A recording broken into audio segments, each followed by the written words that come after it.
Imagine stepping into your bathroom after a long day.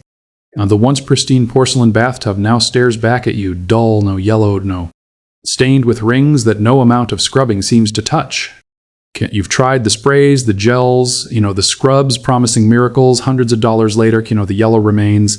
Or worse, you've called in the pros who quote $7 and $10 and $10, even $10 to refinish it with a fresh coat of paint that will crack and peel in a few years anyway. Fendi, but what if a single powder costing less than $1 could strip away that yellow haze and restore the tub to a brilliant factory fresh snow white? Not a temporary cover-up, not a surface shine that fades by next week. A deep, permanent restoration that reveals the original gleam hidden beneath decades of buildup. That powder exists. It has existed for generations. Professionals have quietly relied on it for over a century. Yet most homeowners have never heard its name. That is not an accident. Van, welcome to Flora Craft Garden, where we unearth the simple, powerful systems our ancestors trusted. Knowledge, quietly pushed aside in the name of convenience, profit, and progress. Failing to understand this powder, we must travel back thousands of years, to a time when people lived closer to the rhythms of the earth and its plants. Man's picture the rolling hills of ancient Europe, around Echen BC. Tribes gather wood sorrel, small green leaves with a sharp, lemon-like tang. They crush the leaves and stems, extracting a potent juice. This isn't just for flavoring wild game or preserving food.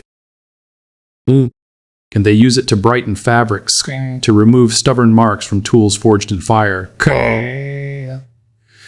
To restore the luster to metal ornaments passed down through generations. Bent further east in the valleys where rhubarb grew wild, and Chinese healers and farmers noticed something remarkable.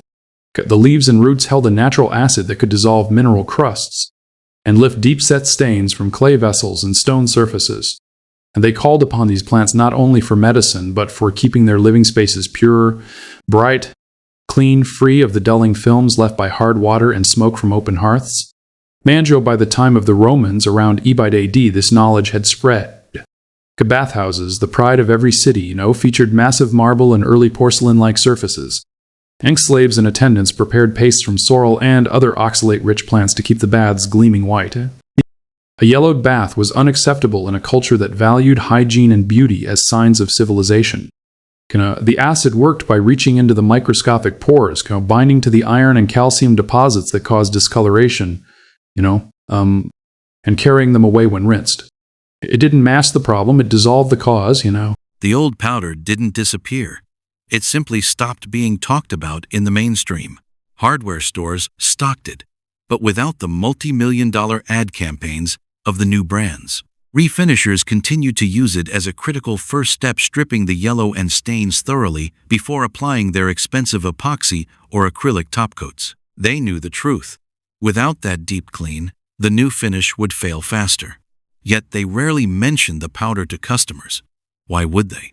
It solved the problem too well, too cheaply. This wasn't some grand conspiracy plotted in secret rooms. It was economics and convenience at work.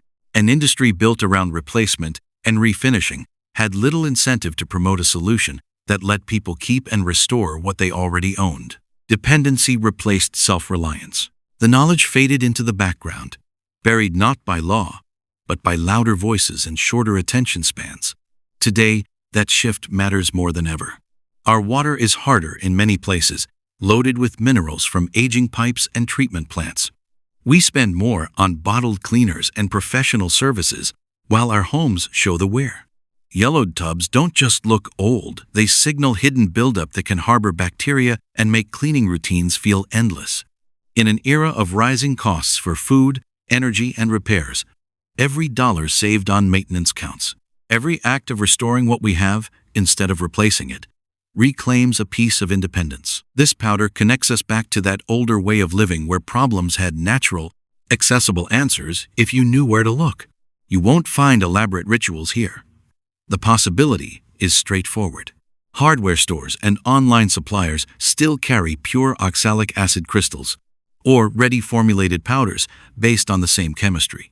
A small amount, mixed correctly with water into a paste or solution, applied to a damp tub, left to work, then rinsed thoroughly, can reveal astonishing results. Professionals have relied on the exact same approach for generations. But the real power isn't in one bathroom fix.